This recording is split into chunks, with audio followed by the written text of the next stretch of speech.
Monsieur Bartolone, la différence entre les transports avec Pécresse et les transports avec Claude Bartolone. Vous proposez un plan bus, elle propose aussi un plan bus, proposez des rénovations de rames. Comment peut se jouer vraiment la vraie différence? Écoutez, d'abord, on voit bien que sur les propositions des uns et des autres, il y a des différences qui renvoient à la différence droite-gauche. Vous savez, les transports, ça peut être la meilleure et la pire des choses. Vous pouvez avoir une rénovation des transports, des propositions techniques qui sont les mêmes, mais pour aboutir à deux régions différentes. Vous pouvez avoir des transports qui permettent de dire on continue avec les résidences à l'ouest et les prolétaires à l'Est, en leur disant mais vous allez garder un quart d'heure, vous allez gagner un quart d'heure sur votre moyen de transport.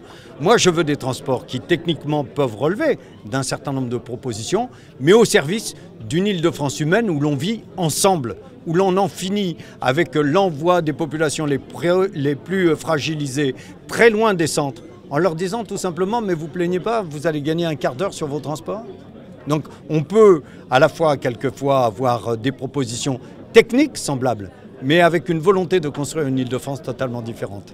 Moi, vous voyez, lorsque j'entends la candidate de Sarkozy évoquer l'affaiblissement des services publics, lorsque j'entends un certain nombre de propositions du style on va augmenter et laisser les responsables universitaires augmenter comme ils le souhaitent les droits d'inscription, lorsque j'entends critiquer les emplois jeunes, je me dis ce n'est pas l'ensemble de celles et ceux qui veulent un emploi qui sont au cœur des préoccupations présentées dans le cadre du projet de droite. Moi, je veux qu'il y ait développement économique, mais au service de l'égalité.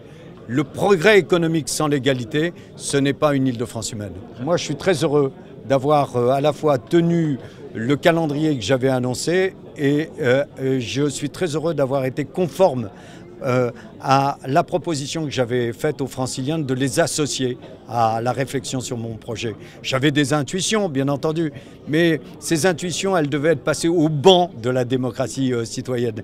Et là, je pense que non seulement nous avons un projet précis, 12 engagements pour 12 millions d'habitants, 160 propositions précises, mais en plus un projet financé, ce qui est quelque chose que je souhaitais faire pour crédibiliser l'ensemble de notre proposition pour une Île-de-France humaine.